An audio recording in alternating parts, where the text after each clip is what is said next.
So today guys, how to cook in one of these, and I'm going to be using as a demonstration one of the most difficult things to cook in one of these. Fried egg in a stainless steel pan. This is my basic how-to for beginners. So by the end of this, you're going to have all the tips and tricks and tools you need to get perfect results with whatever you cook in your stainless steel pan. Why stainless steel? Well, it's clean, no chemicals, tried and tested, probably the most popular material to cook on in professional kitchens. It is a winner. However, a lot of people have a lot of problems cooking in stainless steel. These problems can be resolved very, very easily. Today I'm going to show you a few little simple steps that's going to help you with stainless steel cooking pretty much anything. I'm going to show you over on the hob. So what I'm going to use, the dreaded fried egg in stainless steel. So this is going to be fun. Pan is on the hob. Let's get cracking. Right guys, so here we go.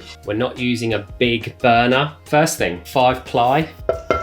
It has a really heavy solid bottom, but the outside edge, the rim of the pan, is a lot thinner in a lot of cases. So one very common problem is when you're heating the pan from the bottom, what can happen if the flame is too big so it laps around the side, or the heat is just generally too high, the outside rim of the pan will kind of get hotter almost than the bottom of the pan, or at least the heat transfer is greater, let's say. Basically, the rim of the pan gets really hot, so while the bottom of the pan is pretty much alright, the rim can start smoking. So I've done it in the past, I'm guilty of this like anyone else. Chuck in some oil, some butter, get a steak in there, and then there'll be a point where the butter and the oil might run up the sides, and that will instantly just start burning and smoking like crazy. Is making sure the flame only covers, you can see there where I've used this pan before, only covers this kind of area, leaving a good inch to an inch and a half free of any flame, basically. So we want to use a burner that covers this kind of area, and I don't know if you can see under there, but obviously the size of the burner and the flame, it's not coming out too far, so we're covering this kind of area.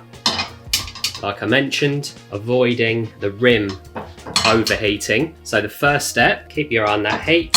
This retains heat much better than non-stick. So a common problem is you buy yourself a great little stainless steel pan, you're used to non-stick pans, so the first thing you do, crank up the heat like a non-stick, pop the pan on there, this will get hot very quickly, and then you don't adjust the heat after that. So basically it will just get hotter and hotter to the point where everything is burning in there. Sticking, you got issues. Heat down, but we want it roughly medium. This will heat up fairly quickly. So we're going to get it to temperature, test it to make sure we're good to go. And the first test is kind of by touch. You don't want to be able to leave your finger on the pan at all. So that's already getting hot. And like I said, the pan will retain loads of heat, and it retains it very, very well. We want the heat a little bit lower than you would maybe with a non-stick. Bring the heat into it. I'm going to show you a great little trick to make sure that the pan is hot enough, because that's another common problem, is where people put stuff into the pan when it's not adequately hot. That will cause a lot of sticking. Get some water ready. I'm going to show you the coolest little trick. So that's heating up, and what we're looking for is something called the Leidenfrost effect. So that is not what we want. That means the pan is not hot enough. So wipe that out, return it to the heat, keep your eye on it. You can feel the heat there. Just for the sake of the video, I'm using a metal spatula, but you can use silicone in stainless steel or plastic, but obviously why would you ever want to do that? So go. There we go, we're getting there. We're getting there. We got a sizzle, but you see this water around the outside dancing around? That is what we're looking for, but we still want to go a tad higher. So, back on the heat, 30 seconds. What we're looking for is pretty much all the water to be dancing around. Let's go again. Now that is pretty much what we're looking for. That water you can literally flick out. Give the rest a wipe. Heat can go down, and that heat that's in there is not going anywhere. So I'm going with canola oil, neutral, high smoke point, and a touch of butter, And what I do is I do try and avoid getting the fat around the rim of the pan. You can get it right into those corners, but you don't really want it coming up the sides that much. That's bubbling away, nice and foamy. So we're going to crack in our egg. That is stuck, and this is where a lot of people mess this up. They start hacking away, panicking, trying to remove the egg, but it's not going anywhere. The natural cooking process, the caramelization, will release the egg when it's ready. You can kind of ride the heat out. That's doing nicely. We can afford to turn it up a tiny little dash, but not too much. Already we have a little bit of caramelization around the edges, but like I said, that is stuck at this point in time. The edges are lifting away a little bit now.